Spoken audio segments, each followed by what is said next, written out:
BVG wellness. क्या आपको भी कभी कभी ऐसा लगता है मानो दिल एकदम से रुक गया हो या फिर जोर से धड़कने लगे? ये सब अचानक चक्कर आना, सांस लेने में तकलीफ, सीने में दर्द या बेचैनी पैदा कर सकता है। साथ ही अत्यधिक थकान या कमजोरी महसूस होना, पसीना आना या गर्दन, जबड़े या कंधों में भी दर्द होना, ये सारी चीजें अरिदमिया के लक्षण हो सकते हैं। आज बीवीजी वेलनेस की हार्ट केयर सीरीज में हम बात करेंगे अरिदमिया की। हेलो, हाय, नमस्कार। मैं आपकी होस्ट और दोस्त वर्षा दुबे आप सभी का हमारे शो बीवीजी वेलनेस में बहुत बहुत स्वागत करती हूँ। दोस्तों, बीवीजी वेलनेस में आज हार्ट केयर सीरीज में हम बात करेंगे अरिदमिया की। आखिर अरिदमिया होता क्या है, इसके लक्षण क्या क्या होते हैं और क्या इसको किस तरह से ठीक किया जा सकता है। आज इन्हीं सभी विषयों पर हम बात करेंगे, जिसके लिए हमारे साथ मौजूद हैं बीवीजी लाइफ साइंसेज की ही एक एक्सपर्ट डॉक्टर अर्चना शिंदे। बीवीजी लाइफ साइंसेज एक ऐसी आधुनिक संस्था है जिसके चुनिंदा साइंटिस्ट और डॉक्टर्स अपनी रिसर्च के आधार पर आज के मॉडर्न लाइफस्टाइल के कारण होने वाली समस्याएं, diabetes, heart problems, asthma, liver problems, constipation, hair fall से निपटने के लिए ऐसे प्रोडक्ट्स का निर्माण कर रहे हैं जो ह्यूमन लाइफ को साधारण से बेहतर और बेहतर से बेहतरीन बना सकते हैं। उन्हीं चुनिंदा एक्सपर्ट्स में से एक बहुत ही प्रतिभाशाली भारत विकास ग्रुप यानी बीवीजी के वेलनेस क्लिनिक की कंसल्टेंट है डॉक्टर अर्चना शिंदे। आपने आयुर्वेद में स्नातकोत्तर किया है और साथ ही आपने आयुर्वेद में PhD की उपाधि हासिल की है। स्कोपस, वेब ऑफ साइंसेज जैसी विभिन्न उच्च अनुक्रमित पत्रिकाओं में आपके कई वैज्ञानिक शोध लेख और शोध पत्र प्रकाशित हुए हैं। आप international academy of Ayurveda, global Ayurveda academy संयुक्त राज्य अमेरिका की आजीवन सदस्य हैं।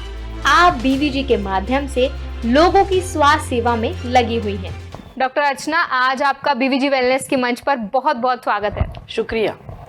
तो मैम, आज के हमारे इस एपिसोड में हम बात करने वाले अरिदमिया की समस्या की। आखिर अरिदमिया होता क्या है? तो सबसे पहले तो हम आपसे ये जानना चाहेंगे कि अरिदमिया की समस्या जो है वो क्या होती है? क्या ये बीमारी है, सिम्टम है, क्या है ये? अरिदमिया ये हार्ट से रिलेटेड एक सिम्टम है जिसे हम लोग बीमारी की तरीके से ही ट्रीट करते हैं। बेसिकली हार्ट हमारा जब पंप होता है तो पल्स एक डेवलप होती है जो हमारे रिस्ट को, हम लोग जिसे नाड़ी बोलते हैं, तो हमारे रिस्ट में, हमारी नेक में, हमारे लेग्स में जो जॉइंट है, लेग्स का जो नीचे का एंकल जॉइंट है, वहाँ तक ये पल्सेशन हम लोग फील कर सकते हैं। व्हेनेवर जब आपका हार्ट ब्लड पंप करेगा, जो ब्लड वेसल्स के लिए, periphery blood vessels, periphery organs के लिए जब ये ब्लड जाता है तो ये इम्पल्स डेवलप होता है जिसे हम लोग पल्स कहते हैं। तो इसका एक नॉर्मल रिदम होता है, जैसे 1 मिनट में 72 बार 72 टाइम्स ये पल्स क्रिएट होता है। मतलब 1 मिनट में हमारा जो ह्यूमन का हार्ट है, एडल्ट हार्ट, वो 72 टाइम्स पंप होके ब्लड को पेरिफेरल ऑर्गन्स तक पहुंचाता है।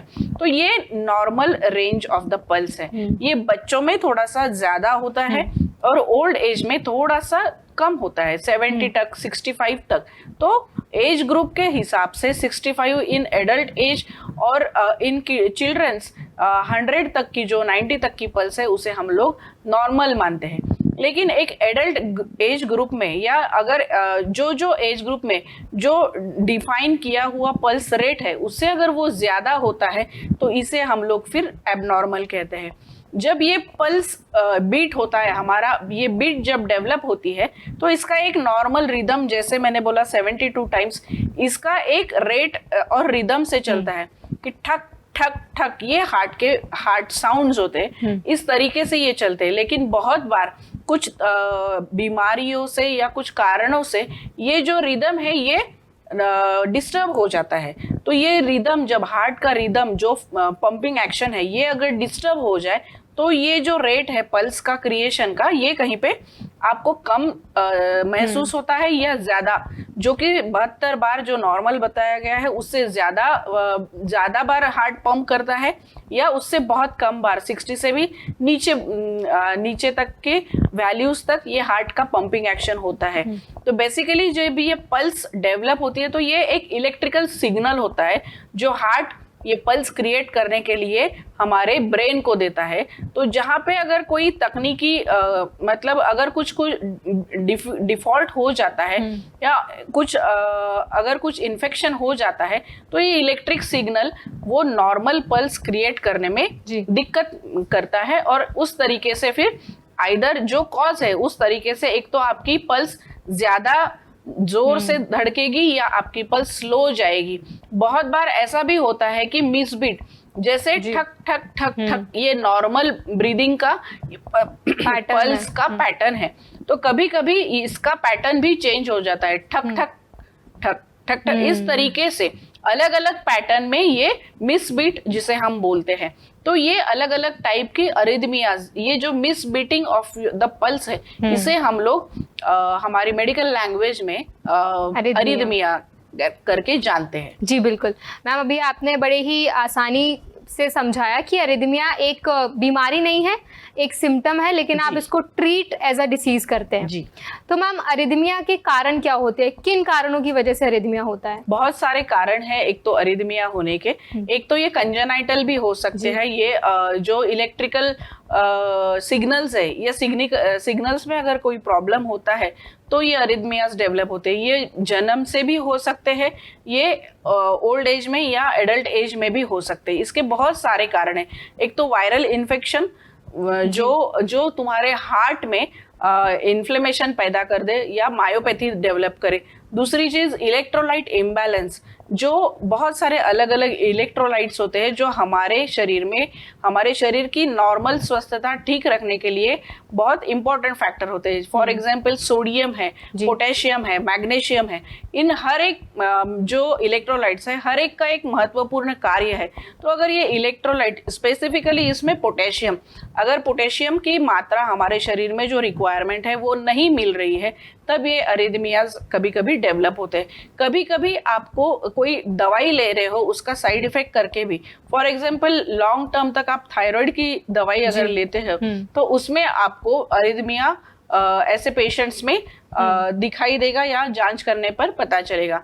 ऐसी बहुत सारी इन्फ्लुएंशियल दवाई, फॉर एग्जांपल कोकेन सेवन करते हैं बहुत सारे लोग, तो ऐसे इसमें भी ये मिस हार्टबीट मिस हो सकती है या मिस बीट के लक्षण दिखाई दे सकते हैं। तो ये बहुत सारे ऐसे ही कारण है। डिहाइड्रेशन, अगर शरीर में पानी की मात्रा कम पड़ रही है तो डिहाइड्रेशन होने के कारण पल्स का वॉल्यूम कम हो जाता है और वो स्लो रेट से चलती है।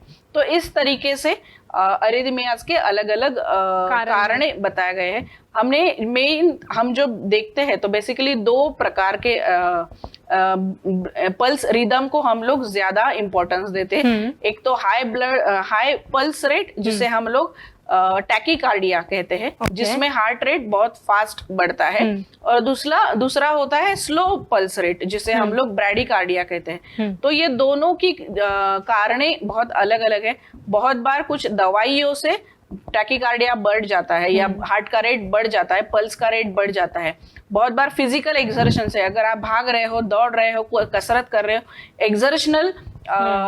एक्सर्शनल एक्टिविटी से आपका पल्स रेट बढ़ जाता है।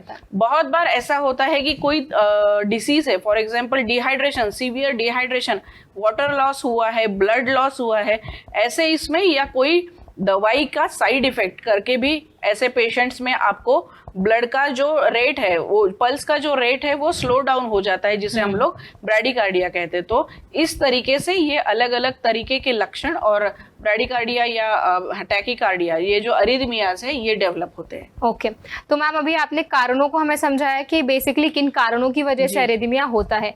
तो मैम जो अरिदमिया के लक्षण है, क्या वो अलग एज ग्रुप के लिए अलग अलग होते हैं या सबके लिए समान लक्षण होते हैं? एक्चुअली ये एक साइलेंट लक्षण है, इसका स्पेसिफिकली तकलीफ पेशेंट को होती है नहीं। तो कोई भी अगर एज ग्रुप में ये हो रहा है तो पेशेंट को ये इतना महसूस नहीं होता है। बेसिकली ये आफ्टर इफेक्ट करके ये आपको अरिदमिया करके सिम्टम्स डेवलप होता है। जैसे मैंने बताया कि अगर डिहाइड्रेशन है तो पेशेंट को वैसे ही वीकनेस डेवलप होगा, फटीग होगा, पेशेंट डिहाइड्रेट हो जाएगा, उसको ताकत नहीं रहेगी। उसके बाद अगर आप क्लिनिकली चेक करोगे, ऐसे पेशेंट्स में आपको ये पल्स रेट कम दिखेगा।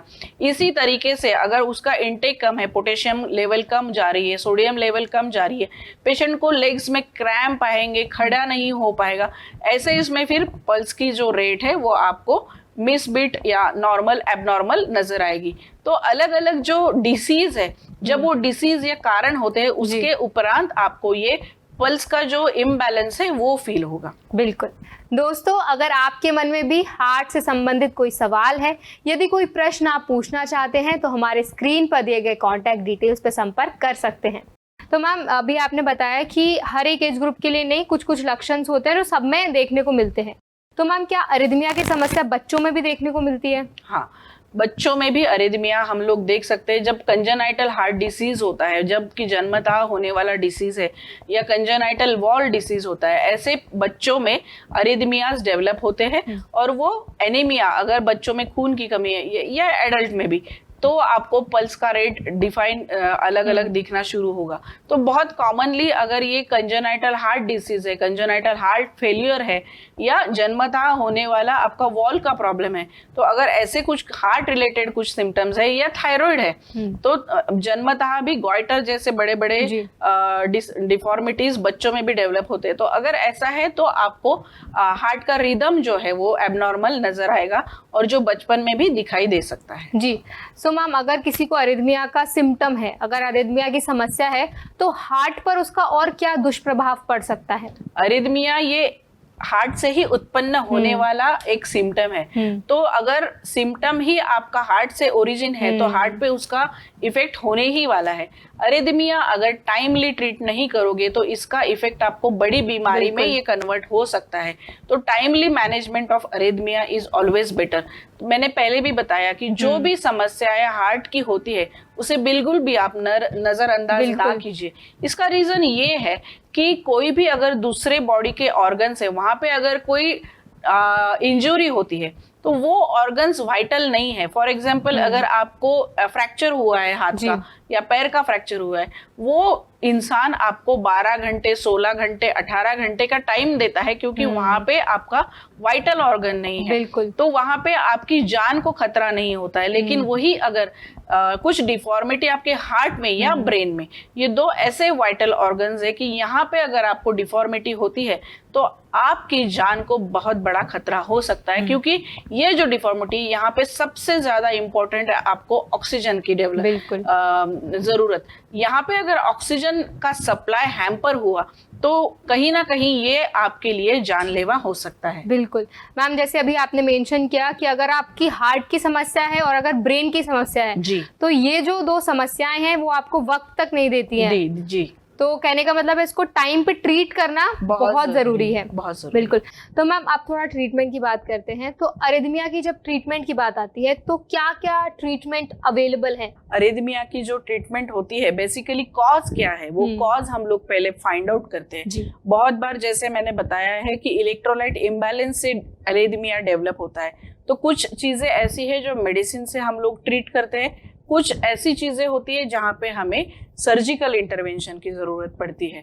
तो जो नॉन सर्जिकल ट्रीटमेंट्स अवेलेबल है, इसमें हम लोग बेसिकली पहले तो हार्ट रेट ठीक करने के लिए कुछ दवाई देते हैं। दूसरी चीज ये है कि पेशेंट का अगर ब्लड प्रेशर की बीमारी है तो उसे हम लोग नॉर्मल ब्लड प्रेशर मेंटेन रखने के लिए एंटी हाइपरटेंसिव मेडिसिन देते हैं। तीसरी चीज ये है कि अगर डिहाइड्रेशन हो रहा है या इलेक्ट्रोलाइट इम्बैलेंस है तो वो करेक्ट करने के लिए हम लोग मेडिसिन देते हैं। फॉर एग्जाम्पल, पोटेशियम, सोडियम, इसकी अगर कमी हो रही है तो आईवी फ्लूइड्स आते हैं, इसका रिप्लेसमेंट थेरेपी हम लोग देते हैं। इसी तरीके से अगर थायराइड है, इसका अगर ये साइड इफेक्ट या आफ्टर इफेक्ट करके आ रहा है तो उसके लिए बेसिकली ज्यादा ट्रीटमेंट मौजूद है नहीं, लेकिन पेशेंट को एक काउंसलिंग की तरह हम लोग बताते हैं कि आपको ये दवाई ये डिसीज के कारण कि थायराइड के कारण आपको मिसबीट हो रहा है। बहुत बार पेशेंट ड्रग एडिक्ट होते हैं, कोकेन का सेवन करते हैं। ऐसे पेशेंट्स में हमको उनका रिहैबिलिटेशन करना पड़ता है, उन्हें समझाना पड़ता है कि आपको ये जो कोकेन या ये जो मादक पदार्थ है इसका सेवन ना करें, क्योंकि इनके सेवन से भी कहीं ना कहीं आपके हार्ट पे इफेक्ट होके इसको अरिदमियास तो डेवलप होता ही है, लेकिन इन फ्यूचर आपको कार्डियक प्रॉब्लम्स भी आ सकते हैं। तो इस तरीके से नॉन सर्जिकल ट्रीटमेंट हम लोग जो कारण से अरिदमिया डेवलप हुआ है उस कारण की हम लोग पहले ट्रीटमेंट करते हैं, तो अरिदमिया अपने आप ठीक हो जाता है। बहुत बार ऐसे होता है कि मेडिसिन या मेडिकल प्रॉब्लम्स होते नहीं है जिसके कारण अरिदमिया होता है, तो ये कंजेनाइटल भी हो सकता है। ऐसे इसमें फिर हम लोग रिप्लेसमेंट ट्रीटमेंट करते हैं, जहाँ पे हम लोग पेस मेकर ये डिवाइस बिठाते हैं जो कि सिग्नल देता है हार्ट को आपका हार्ट रेट नॉर्मल करने के लिए, या डिफिब्रिलेटर्स होते हैं जो कि हम लोग इंस्टॉल करते हैं पेशेंट में। ये भी हेल्प करते हैं कहीं पे इलेक्ट्रिकली जो डिस्टरबेंस हुआ है सिग्नलिंग में, वो सिग्नलिंग नॉर्मल करने के लिए ये डिफिब्रिलेटर्स भी हेल्पफुल होते हैं। तो इस तरीके से सर्जिकल और नॉन सर्जिकल दोनों तरह की मॉडर्न ट्रीटमेंट हम लोग पेशेंट्स में उसके क्या कारण है, उसके कौन से सिम्टम्स है, कौन सी एज ग्रुप में हुआ है, इस सभी चीज की परख करके हम लोग फिर ट्रीटमेंट मोडालिटी पेशेंट को एडवाइस करते हैं, सजेस्ट करते हैं। कहने का मतलब है कि कारण के बेसिस पे आप उनको ट्रीटमेंट का सजेशन देते हैं। बिल्कुल। तो मैम अब वक्त हो चला एक कॉलर का हमसे जुड़ने का, तो अभी हमारे कॉलर हमसे जुड़ेंगे। हेलो, नमस्ते, मैं सोनल बात कर रही हूँ इंदौर से। बोलिए सोनल जी। डॉक्टर, मुझे बहुत स्ट्रेस रहता है, कभी फैमिली का तो कभी काम का, और कई बार स्ट्रेस इतना ज्यादा हो जाता है कि शरीर में कुछ दिक्कतें भी होने लगती हैं। तो क्या मुझे एरिथमिया हो सकता है? सोनल, आपका सवाल मैंने सुना है। देखिए, आपने पहले तो कारण ही बता दिया आपको। अगर अरिदमिया का एक आपको ऐसे अगर लग रहा है कि आपको अरिदमिया हो रहा है कि आपका लाइफ स्ट्रेसफुल है, तो स्ट्रेस एक कहीं ना कहीं मेजर फैक्टर है जो आपकी सेहत पे बुरा असर डाल रहा है। बहुत बार ये होता है कि स्ट्रेस से इनडायरेक्टली आपके हार्ट पे कहीं ना कहीं इसके इफेक्ट्स दिखने शुरू होते हैं। अरिदमियास का बेसिकली रीजन स्ट्रेस फैक्टर है नहीं, लेकिन आपकी जो हार्ट की जो ब्लड वेसल्स है इस पे ये आपका स्ट्रेस फैक्टर बुरा असर दिखा सकता है। और अगर आपको कार्डियोवैस्कुलर डिसीजेस जैसा अगर कुछ डेवलप होना शुरू हो जाए तो आपको इन फ्यूचर अरिदमिया भी फेस करना पड़ सकता है। लेकिन अभी के स्टेज में मुझे नहीं लगता है कि आपको अरिदमिया डेवलप हो चुका है या हो गया है। लेकिन फिर भी अगर आप आपकी सेहत की जांच आपके फैमिली डॉक्टर से कराएंगी तो आपका ये जो आपके मन में जो ये दुविधा है ये भी आप सॉल्व कर पाएगी, और हो सकता है आपको भविष्य में आने वाली जो हार्ट रिलेटेड जो कुछ इश्यूज होंगे इससे भी आप बच पाएंगी। मेरी सलाह आपके लिए यही है कि अगर आप स्ट्रेस से जुड़ रहे हो या जूझ रहे हो तो बीवीजी लाइफ साइंसेज की आयुर्वेद की जो हर्बल प्रोडक्ट्स है वो रिदवेल कैप्सूल और कार्डिक्लीन टॉनिक, ये एज अ स्ट्रेस बस्टर या आपके हार्ट से रिलेटेड जो एक रेजुविनेटर करके ट्रीटमेंट है ये आप बिल्कुल ले सकती है, जिसका आपके सेहत पे बिल्कुल भी साइड इफेक्ट नहीं होगा तो आपके हार्ट के लिए एक सेहतमंद, एक अच्छा इलाज, एक सपोर्टिव ट्रीटमेंट करके काम करेगा। इसी के साथ अगर आप योगा मेडिटेशन का अगर प्रयास करेंगी तो कहीं ना कहीं जो आपकी दिक्कत देने वाली स्ट्रेस फैक्टर है ये कहीं ना कहीं आपके सेहत पे बुरा असर नहीं डालेगी, ये नॉर्मल होने के लिए भी आपको मदद करेगी। तो आप रेगुलर योगा मेडिटेशन और आयुर्वेद मेडिसिन का अगर सेवन करेगी तो हो सकता है आपको अरिदमियास डेवलप ना हो और आपको भविष्य में कार्डियक डिसीज भी डेवलप ना हो। सोनल जी, हमें पूरी उम्मीद है कि आज बीवीजी वेलनेस के इस प्रोग्राम में आपको आपकी समस्या का समाधान जरूर मिला होगा। इसके साथ ही आपका बहुत बहुत शुक्रिया, आज आपने अपनी समस्या हमें बताई, हमसे कांटेक्ट किया, उसके लिए आपका बहुत बहुत धन्यवाद। Thank you doctor. धन्यवाद। दोस्तों, इसके साथ ही अगर आपके मन में भी हृदय से संबंधित कोई सवाल है, यदि कोई प्रश्न आप पूछना चाहते हैं तो हमारे स्क्रीन पर दिए गए कॉन्टैक्ट डिटेल्स पर संपर्क कर सकते हैं। तो मैम, अभी हम चर्चा को थोड़ा आगे बढ़ाते हैं। आपने अभी हार्ट किट का जिक्र किया था जी। तो क्या हार्ट किट हमारे अरिदमिया के जो पेशेंट्स हैं उनके लिए फायदेमंद हो सकती है? हार्ट किट एज अ दवाई करके हम लोग हार्ट किट का रिकमेंडेशन नहीं करेंगे, लेकिन सपोर्टिव ट्रीटमेंट जो कि हार्ट की हेल्थ मेंटेन रखने के लिए ये जो हमारी बीवीजी लाइफ साइंसेज की जो हार्ट किट है जिसमें कार्डिक्लीन टॉनिक और रिदवेल कैप्सूल ये दोनों दवाई मौजूद है। ये दोनों दवाई आपकी हार्ट की सेहत ठीक रखने के लिए बिल्कुल हेल्प करेगी। और अगर कोई अंडरलाइंग जो कि अनडायग्नोज्ड कुछ पैथोलॉजीज है वो भी अगर कुछ डेवलप हो रही है तो उसकी पैथोलॉजी को स्लो डाउन करने के लिए भी शायद हमारी दवाई सपोर्टिव करके काम कर सकती है। तो बिल्कुल आप ये दवाई कोई भी अगर पेशेंट है जिनको अरिदमिया जैसे सिम्टम या हार्ट रिलेटेड कोई सिम्टम्स डेवलप हो रहे हैं तो एज अ रेजुविनेटिंग ट्रीटमेंट या सपोर्टिव ट्रीटमेंट करके हमारी हार्ट किट बिल्कुल आप प्रिस्क्राइब कर सकते हैं। तो मैम क्या पहले एक्सपर्ट की सलाह लेना बहुत जरूरी है? जी जी, कोई भी दवाई हो, ना कि बीवीजी की ही, लेकिन कोई भी दवा हो, अगर आपको दवाई लेनी है तो एज अ डॉक्टर मैं आपसे यही निवेदन करूंगी भी सेल्फ मेडिकेशन आप अवॉइड कीजिए। बहुत बार ये होता है कि मरीज लोग डॉक्टर तक जाते नहीं है, ओवर द काउंटर मेडिसिन का सेल बहुत चलता है। ये इंडिया में बहुत एक गंदी प्रैक्टिस ऑल ओवर इंडिया चलती है, जहाँ पे अगर बुखार हो जाता है तो मरीज डॉक्टर के पास जाने के बजाय केमिस्ट के पास चला जाता है और ओवर द काउंटर मुझे बुखार हुआ है करके दवाई देता है। केमिस्ट को ये नॉलेज नहीं है कि इसको किस कारण बुखार आया है, बेसिकली सिर्फ सिम्टम ट्रीट किया जाता है। लेकिन जब तक आपका कॉज जो डिसीज है जिसके कारण फीवर आया है ये अगर ट्रीट नहीं होगा वो डिसीज, तो ये बार बार होने वाला इन्फेक्शन है, जो कि 2 दिन बाद या 5 दिन बाद ऐसे भी होता है कि अंडरलाइंग इन्फेक्शन अगर ट्रीट नहीं हुआ ये पेशेंट सीरियस होके फिर डॉक्टर के पास आता है। फिर ऐसी चीज में हमें हायर एंटीबायोटिक्स और बहुत स्ट्रांग दवाई पेशेंट को देनी होती है। तो जब भी अगर आपको कोई भी दवाई लेनी है तो मेरी सलाह सबसे यही रहेगी कि आप ओवर काउंटर या सेल्फ मेडिकेशन या किसी ने बताया जो कि आपका हेल्थ एक्सपर्ट नहीं है या आपके डॉक्टर नहीं है, किसी से सुना है और आपने ले ली, बिल्कुल ऐसा ट्राई ना कीजिए।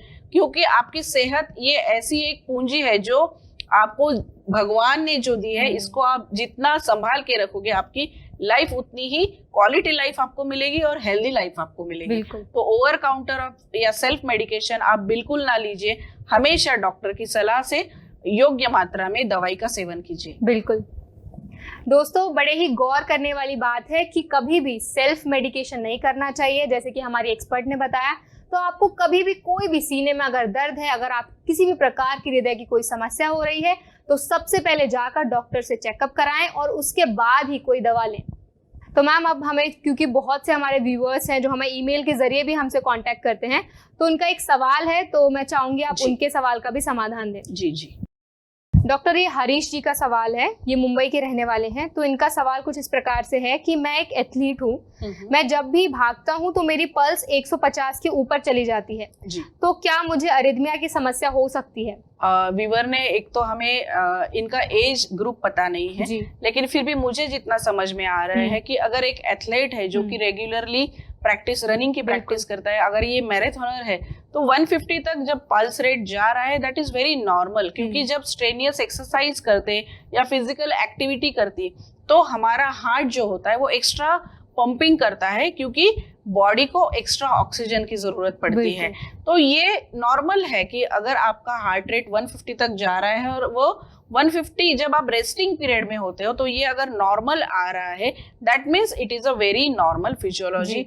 आपको डरने की बिल्कुल भी जरूरत नहीं है कि आपको शायद अरिदमिया हो रहा है। It is a very normal clock of your heart कि विद द एक्सरसाइज आपका हार्ट का पंपिंग एक्शन बढ़ रहा है और एट रेस्टिंग पोजीशन आपका हार्ट रेट नॉर्मल हो रहा है। डरने की बात तब है जब आप भाग भी नहीं रहे हो या स्ट्रेनियस एक्सरसाइज भी नहीं कर रहे हो, फिर भी अगर आपका हार्ट रेट का रिदम जो है वो अगर नॉर्मल नहीं रह रहा है या वो कम ज्यादा हो रहा है तो जरूर वो स्टेज में आपको डॉक्टर तक जाने की बिल्कुल जरूरत है और एक बार आपके हार्ट का चेकअप करना बहुत जरूरी है। तो अगर नॉर्मल रिदम मेंटेन हो रहा है, आप रेस्टिंग पीरियड में आपका हार्ट नॉर्मल बीट कर रहा है, तो बिल्कुल जरूरत नहीं है आपको डरने की कि आपको कोई हार्ट डिसीज डेवलप हो रहा है या नहीं। लेकिन एज एन आयुर्वेदा एक्सपर्ट मैं ये जरूर कहूंगी कि आप एक मैराथनर हो, मतलब आपका जो हार्ट का जो फंक्शन है वो स्ट्रेनियस होने वाला है। अगर आप रेगुलर मैराथनर हो, भाग रहे हो, फिजिकल एक्टिविटी आपकी स्ट्रेनियस है, तो आपके हार्ट को एक्स्ट्रा सप्लीमेंटेशन के लिए, आपके हार्ट का जो स्वास्थ्य है वो ठीक रखने के लिए और मेंटेन रखने के लिए बीवीजी लाइफ साइंसेज की जो हार्ट किट है एज अ प्रिवेंटिव मेडिसिन करके आप 2 महीने का कोर्स कर सकते हैं, जिससे आपके हार्ट को फायदा ही होगा। बिल्कुल। हरीश जी, हमें पूरी उम्मीद है कि आज बीवीजी वेलनेस के इस प्रोग्राम में आपको आपकी समस्या का समाधान जरूर मिला होगा और आपका बहुत बहुत शुक्रिया कि आज आपने हमें ईमेल लिखा, हमसे कांटेक्ट किया, उसके लिए आपका बहुत बहुत धन्यवाद। तो मैम, अभी आपने हार्ट किट का जिक्र किया था, तो मेरा एक और सवाल था कि क्या सिर्फ दवाइयों से अरिथमिया की समस्या को ठीक किया जा सकता है या इसके लिए सर्जरीज भी होती हैं? मैंने जैसे पहले भी बताया कि कुछ कॉजेज के हिसाब से ट्रीटमेंट मोडालिटीज होती है। अगर कॉज सर्जिकल इंटरवेंशन की जरूरत नहीं है, अलग कोई डिसीज है या जैसे मैंने बोला डिहाइड्रेशन है, कोकेन या कुछ ऐसी मेडिकेशंस जो एट्रोपिन इंडिकेशन, कुछ दवाइयाँ होती है जिसके सेवन से हार्ट रेट पे इफेक्ट होता है, अगर ऐसा है तो आपको सर्जरी की जरूरत बिल्कुल भी नहीं है। डिहाइड्रेशन अगर है तो वहां पे हमें पोटेशियम सप्लीमेंट है, इलेक्ट्रोलाइट जो इम्बैलेंस हुआ है उसका सप्लीमेंट देना जरूरी होता है। लेकिन अगर बाय कंजेनाइटली अगर अरिथमिया है या पेशेंट को कोई हार्ट डिसीज डेवलप हुआ है, उसके बाद अगर अरिथमिया डेवलप होता है तो आपको सर्जिकल इंटरवेंशन जरूरी है। पेस मेकर्स डिवाइसेस जैसे मैंने बताया, डिफिब्रिलेटर है जो कि आपके हार्ट का जो नॉर्मल रिदम है, रेट है, वो मेंटेन रखने के लिए हेल्प करता है। तो ऐसी कंडीशन में आपको हार्ट की सर्जरी करनी होती है। बिल्कुल मैम, अंततः आप हमें, हमारे दर्शकों को अगर कोई मैसेज देना चाहें जो अरिथमिया के पेशेंट्स हैं, अगर आप उनको कोई सलाह देना चाहें तो बहुत अच्छा होगा।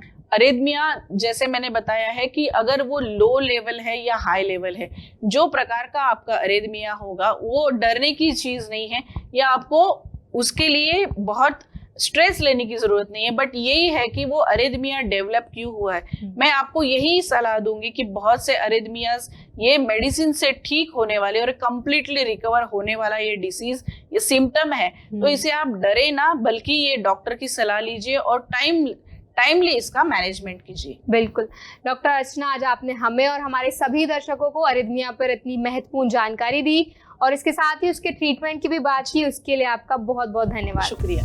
हृदय से संबंधित रोगों से बचाव और उपचार के लिए बीवीजी की शोध टीम ने सालों के अथक प्रयास और शोध के बाद ऐसे हर्बल उत्पाद को बनाने का प्रयास किया है जो हृदय को स्वस्थ रखने के लिए एक वरदान साबित हो सकते हैं। इस भागदौड़ भरी जिंदगी में दिल की सेहत के लिए एक उम्मीद की किरण है कार्डिक्लीन और हृदवेल। अधिक जानकारी के लिए आज ही संपर्क करें, डिटेल्स आपकी स्क्रीन पर हैं।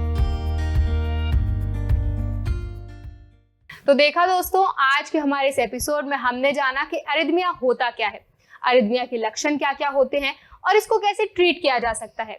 तो इसके साथ ही दोस्तों, अपने हृदय का ख्याल रखना बहुत जरूरी है। जैसा कि हमारे डॉक्टर ने बताया कि एक अच्छा स्वस्थ हृदय ही आपको एक अच्छे और स्वस्थ जीवन की गारंटी देता है। इसके साथ ही दोस्तों, हमारे आज के एपिसोड में बस इतना ही। हम आपको फिर मिलेंगे हमारे अगले एपिसोड में। तब तक के लिए अपना ख्याल रखिए, स्वस्थ रहिए और हमसे जुड़े रहिए बीवीजी टीवी पर। धन्यवाद। BVG wellness.